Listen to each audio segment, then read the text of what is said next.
Good morning, everyone, and 11th class accountancy. 11th class accountancy, chapter 6, rules of debit and credit.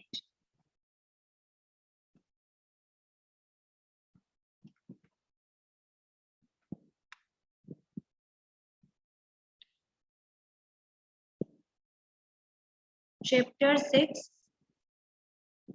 rules of debit and credit. Rules of debit and credit. So before this chapter, already we have done the basic terms of accounting as well as the accounting equation, and that will be a great help for you people to understand the rules of debit and credit. So before going to the rules, we must know the meaning of debit and credit. Meaning of debit and credit. What is the debit mean and what is the credit mean? So before going to the theoretical meaning, here I am making one format. You all need to draw that format. Suppose it is the format of accounts. You all are needed to draw this format. Kindly draw this format, everyone.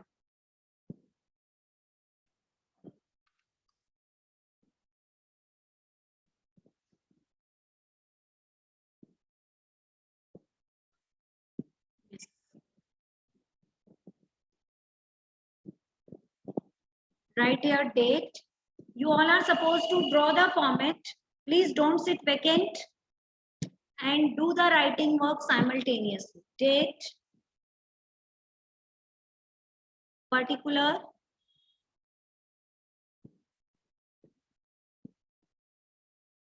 date, particular, LF. I will be explaining the meaning of each and everything. Then here amount. Then again date, particular, and then again LF, and then amount. So you can see that I have written each and every item 2 times. Date, date, particular, particular, ledger folio, LF, LF, amount, amount. So basically, account is a place, write down the definition of account first. Account is a place where all the similar nature transactions are recorded. This is an account. And what is the definition of account? You all can write. Account is a place where all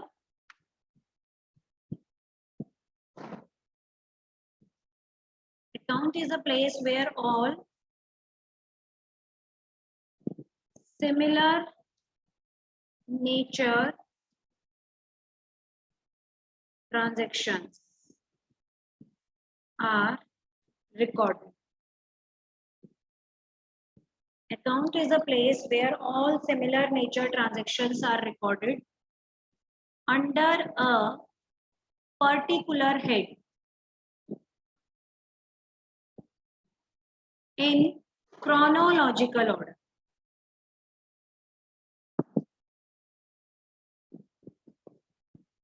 Chronological order in accountancy means date wise. Suppose we have sold goods on 5th July. We have purchased goods on 6th July. So first of all, the transactions of 5th July will be written, then 6th July and so on. It means the transactions which has happened first will be recorded first. Clear? So this is known as chronological order. So it is a place, like you can see that it's a place where all the similar nature transaction means the transactions of one type. Suppose for each and everything there is a separate account. Suppose we are making a cash account. Cash account means all the transactions related to cash will be written here only. Then the next I am making bank account. It means all the transactions related to bank will be written in bank account. Then the one more account I am preparing, which is the sales account. It means all the transactions related to sales will be written only in sales account. Similarly, purchase account. Whenever I will be purchasing goods, that will be written in the purchase account. Then salary account.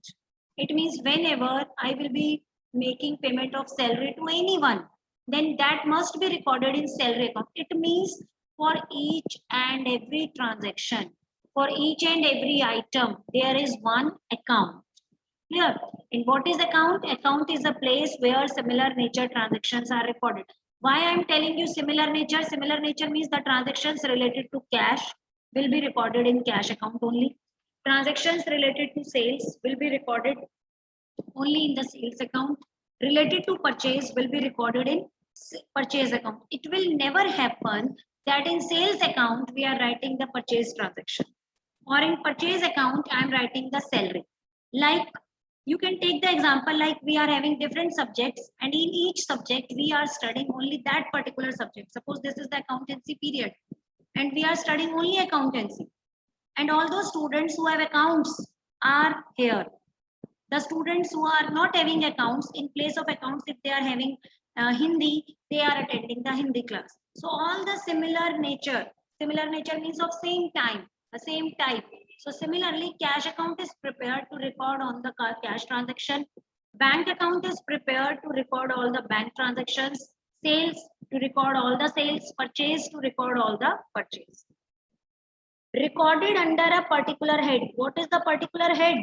This is the particular head, like cash. Cash is the head. It means cash related transactions will be written in cash account. Bank is the particular head. Sales account is the particular head. Purchase account is the particular head. So this is the format of account. And what is the account I have made clear. So this format will be having two sides. One side debit, and the left hand side is known as debit, and in short it is represented by DR. DR in accountancy means debit. And right hand side is known as credit, and in short it is written as CR. CR means credit. Debit and credit. Clear? So the chapter name is Rules of Debit and Credit. So I think you are now aware about the meaning of debit and credit. Debit. So if anyone asks you what is the meaning of debit, then your answer will be left hand side of an account. Left, one marker question. Left hand side of an account is known as debit, and right hand side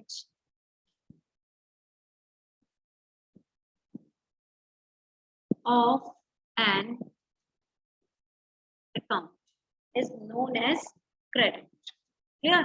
Left hand side is known as debit and right hand side is known as credit. Clear?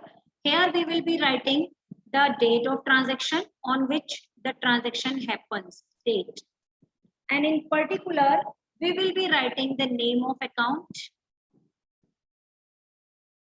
In ledger folio, we will be writing, sorry, it will be known as journal folio. In journal, we are making ledger folio. So please replace it with JF. Earlier, I had written LF. Replace it with JF. JF. JF means journal folio. Write down the full form of JF. JF means journal folio. I'm writing here. It's journal folio. JF. Clear? And what is this? This is the page number of journal. In the next chapter, we will be learning how to prepare journal. So it is the page number of journal where the transaction is written. Clear? Journal where the transaction is written. And it is also the page number of journal. Amount, we will be writing here the figures. Suppose we have received 5,000 cash. So here we are going to write 5,000. Then again, one transaction will be recorded only on one side, either on debit side or on credit side. One transaction cannot be recorded in the same account on the both sides. So if we are receiving the cash, suppose we have received the cash from sales. So sale and the cash is 5,000. Suppose we have paid the cash for purchase. Here we will be writing purchase and here the amount 2,000. Clear? So now you will be thinking that why ma'am has written one in debit side and other one in credit side. Yes, this is the rules of debit and credit. This I am going to explain that when you need to write in the debit side and when you need to write on the credit side. But remember that one transaction will be recorded only on one side, either on debit or on credit. Clear? So this is account. Now I am telling you about the rules of accounting. Rules of debit and credit. Rules. So for knowing about the rules, first of all, you must know about the types of account or classification of accounts. Write down. Classification of accounts. To classify the accounts, there are two approaches. There are two approaches. First approach is known as, please make all the diagrams, traditional approach. Traditional approach. And the second approach is known as modern approach, which is also known as American approach.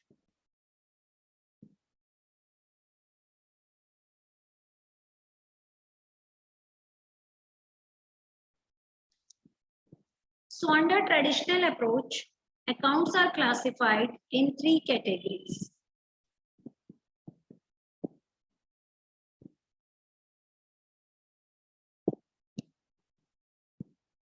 Write down three categories. Personal accounts, real account, and nominal account. You have to learn because this chapter is very important. If you are not able to understand this chapter, then you will not be able to do anything in accountancy. Whole journal is based on this chapter. Okay, so try to understand it very carefully. Personal account, real account, nominal account. So personal account is further bifurcated in three parts. Write down all three. And these two both are combinedly known as impersonal account.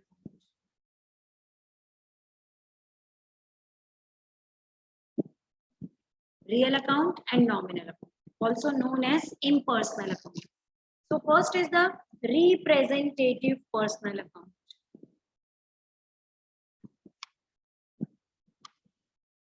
Wait a minute. First is the natural person account.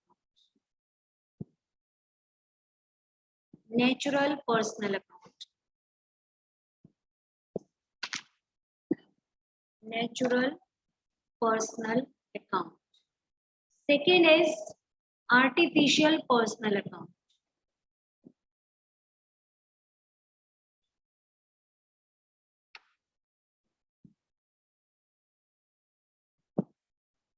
Artificial personal account. Natural personal account, artificial personal account, and the last one is the representative personal account.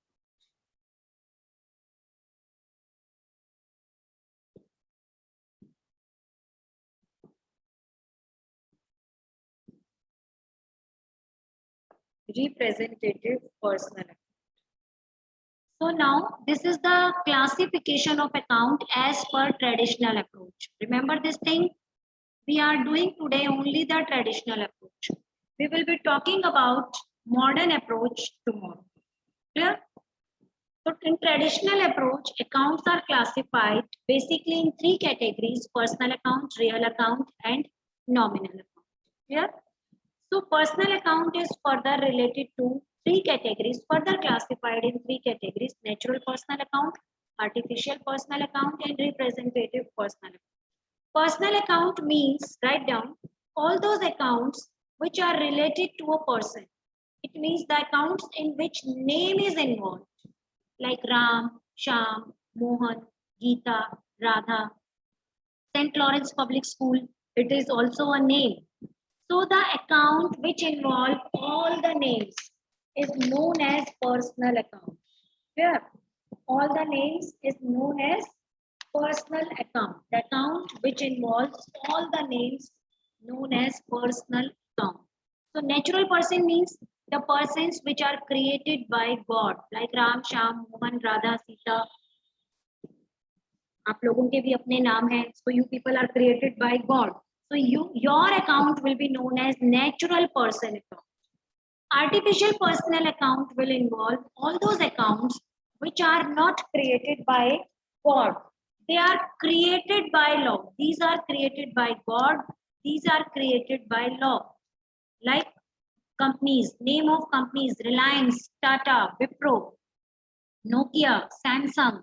All these are the brand names of different companies. So if Reliance company, or we can say St. Lawrence Public School, DAV Public School, all these are the names. SBI Bank, PNB Bank, all these are the artificial personal account. Because all these also have some name, but the name is given by the law. They are created by the law. They are not the creation of God. So those names are known as artificial personal account. Here, representative personal account means accounts which represents a certain person, okay, or a group of persons to whom we need to make some payment. It represents a certain person or persons. For example, you need to pay school fees, and suppose till now you have not paid the fees. So your fees will be known as outstanding fees for school. So you are liable to school for making payment of that fees. So outstanding fees is related to a certain person, and the person is the school. That is the artificial person.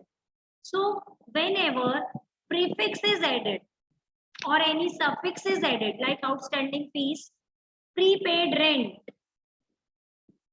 So prepaid rent means you have paid rent to someone in advance. So to someone means again related to a person. Clear? Outstanding fees, prepaid rent, accrued interest. Accrued interest means the interest which you were supposed to receive, but till now you have not received. So from where you were supposed to receive? Suppose from bank. You are entitled to get an interest from bank, but till now you have not got it. So that interest will be known as accrued interest. Here, so it is again related to bank. Bank is an artificial person. So representative personal accounts are those accounts which are related to a person, but we are not writing the name of that person in the account. So just like outstanding fees, prepaid, accrued, similarly income received in advance. These all four are the example, only example of representative personal account. Income received in advance. Clear? So if anyone is asking you about the prepaid rent nature, what is the nature of prepaid rent as per traditional approach? So your answer will be it's a personal account, representative personal account. Your answer will be it's a representative personal account. So four are the only example you can write in your notebooks: outstanding, prepaid, accrued, outstanding, prepaid, accrued, and income received in advance. All these four are the example of representative personal account. An artificial person means the accounts which are related to some institutions. some organizations, which may be school, hospital, bank, businesses, sole proprietor business. These are related to institutions. And natural person, which are related to the names, person names, that may be a male or a female. So that is the natural person. Now write down the golden rule for personal accounts. Yes, the rule for personal accounts. Okay, let's talk about first the different types of account. Then I will be telling you the rules. Then next is the real account. And the real account means the accounts which are related to assets. The accounts which are related to assets. This is the accounts which are related to persons. The persons may be natural or artificial. Assets like land, building, plant, machinery, furniture, vehicles. So if we are doing transaction in any asset, it means that is the type of real account. Suppose it is given in the question land, building, plant. And one marker question is asked that what is the type of this account? So land, building, plant means asset. Asset means which account? Real account. Asset means real account. Clear? All the debtors and creditor accounts must be having some name. So debtors, creditors accounts are the example of personal account. Example of personal account. And all the assets, land, building, plant, machinery, except debtors is the example of real account. Now let's talk about the nominal account. Nominal account means all the incomes. Yes, wait a minute. Yes, nominal account means all the incomes, all the revenues, profits, expenses, losses. So if there is any income, revenue, profit, expense, loss is given, it means the category for all these is the nominal. Clear? Category for all these is, what is the category? Yes, nominal account. Clear? Income, revenues, profits. For example, sales. What is the example of sales? Revenue. So it is a nominal account. Salary paid. Salary paid is an expense. Expense means nominal account. Rent received. It is the example of income. Rent received is an income. Income means nominal. Clear? So this is the classification of traditional approach. Under traditional approach, there are three types of account: personal account, real account, and nominal account. Personal means all the accounts which are related to individuals, groups, institutions. Real account means the accounts which are related to assets. And nominal account means the accounts which are related to income, revenues, profits, expenses, losses. And real account and nominal account combinedly are known as impersonal account. Clear? So this is the bifurcation of accounts as per traditional approach. Now I will be discussing rules. These rules are known as three golden rules of accounting for traditional approach. Three golden rules of accounting. It's a very important topic. First account is personal account. For personal account, the golden rule is, write down, you have to learn, debit the receiver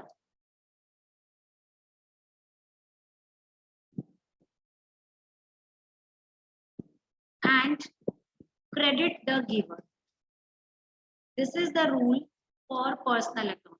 If you have received the money, so debit will be the receiver and credit will be the giver. Who is the person who is the receiver, that will be debited, and the person who is the giver, that will be the credited. Here, then the rule for real account.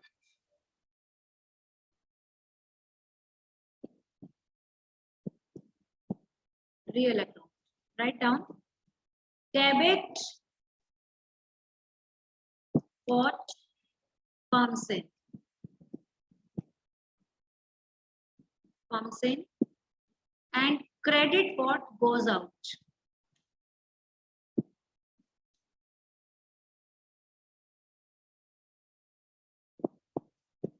This is the golden rule for real account. Third is nominal account. If you don't know the rules, then you cannot do the further chapters. So this concept is very important. Nominal account.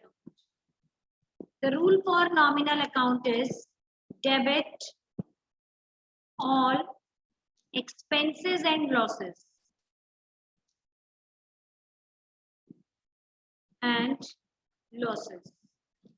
and credit all incomes and gains.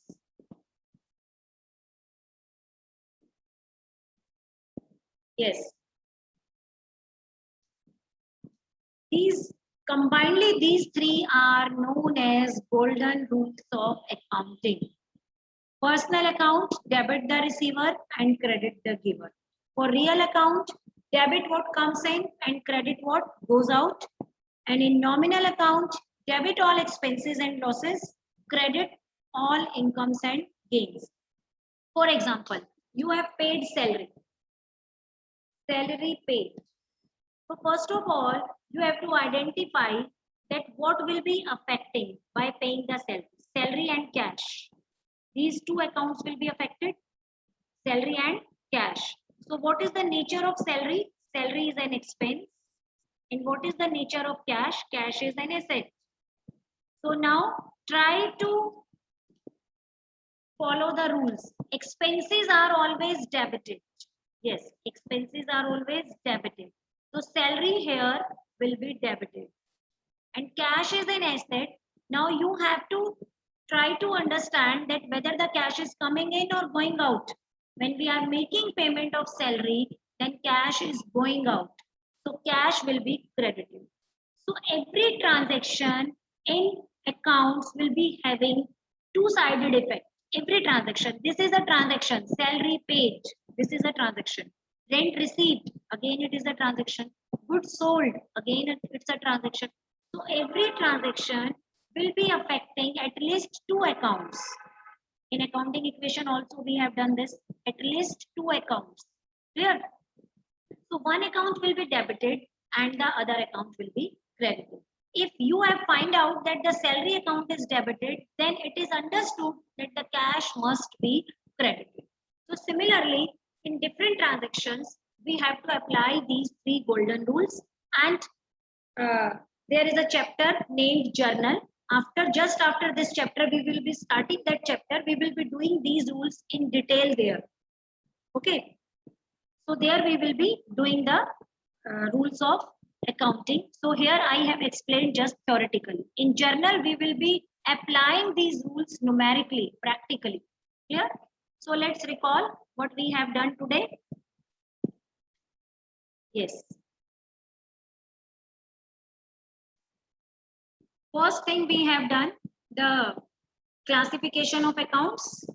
Traditional, three types of account: personal account, real account, and nominal account. Natural person, artificial person, representative. Then afterwards we have done, wait a minute, the golden rules of accounts. What are the golden rules of account? Three type of accounts are there. So golden rules of accounts are also three: personal account, debit the receiver and credit the giver; real account, debit what comes in, credit what goes out; nominal account, debit all expenses and losses and credit all incomes and gain. Now we will do some practice by taking some examples.